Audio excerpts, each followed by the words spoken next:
ರೈತ ಬಾಂಧವರೇ, ನನ್ನ ಹೆಸರು ಮಂಜುನಾಥ್ ಎನ್ ಅಂತೇಳಿ, ಬೇಸಾಯ ಶಾಸ್ತ್ರ ವಿಜ್ಞಾನಿ, ಕೃಷಿ ವಿಜ್ಞಾನ ಕೇಂದ್ರ ರಬ್ಬೆವಡಿಗೆಯಿಂದ.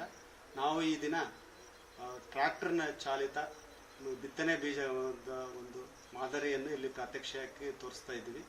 ನಾವು ಎಲ್ಲ ಬೀಜಗಳನ್ನು ಬಿತ್ತಬೇಕಾದ್ರೆ ಶಿಫಾರಸ್ಸಿನ ಅಂತರದಲ್ಲಿ ಸಾಲಿನಿಂದ ಸಾಲಿಗೆ ಅಂತರ ಇರುತ್ತೆ. ಅದನ್ನು ಮತ್ತೆ ಗಿಡದಿಂದ ಗಿಡಕ್ಕೆ ಕೂಡ ನಾವು ಶಿಫಾರಸು ಮಾಡಿರ್ತಕ್ಕಂಥ ಒಂದು ಅಂತರದಲ್ಲಿ ಬಿತ್ತನೆ ಮಾಡಬೇಕಾಗುತ್ತೆ.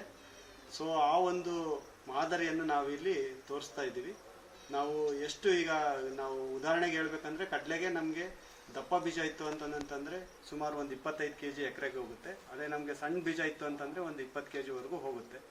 ಸೊ ಇದು ಒಂದು ಶಿಫಾರಸಿನ ಪ್ರಕಾರ ನಾವು ಅಳತೆ ಮಾಡಿ ಬಿತ್ತಿದ್ದಾಯಿತು ಅಂತಂದರೆ ನಮಗೆ ಒಳ್ಳೆ ಗಿಡಗಳ ಸಂಖ್ಯೆ ನಾವು ಮಾಡ್ಕೊಬೋದು ಮತ್ತು ಅದರಿಂದ ಹೆಚ್ಚಿನ ಇಳುವರಿ ಕೂಡ ಪಡೆಯೋದಕ್ಕೆ ಸಾಧ್ಯ ಆಗುತ್ತೆ.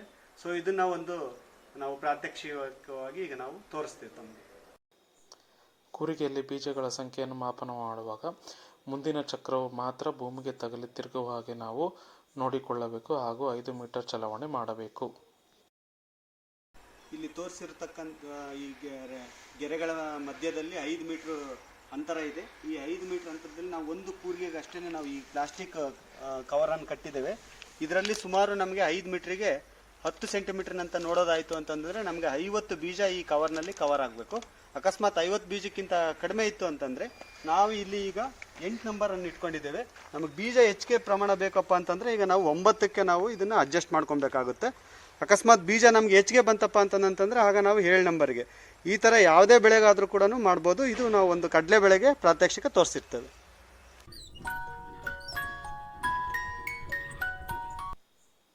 ಕೂರಿಗೆಯ ಒಂದು ಅಡ್ಜಸ್ಟ್ಮೆಂಟ್ ಮಾಡಿದ ನಂತರ ಮತ್ತೆ 5 ಮೀಟರ್ನ ಅಂತರದಲ್ಲಿ ಕವರನ್ನು ಕಟ್ಟಿ ನಾವು ಬೀಜಗಳ ಅಳತೆಯನ್ನು ಮಾಡಬೇಕಾಗುತ್ತದೆ.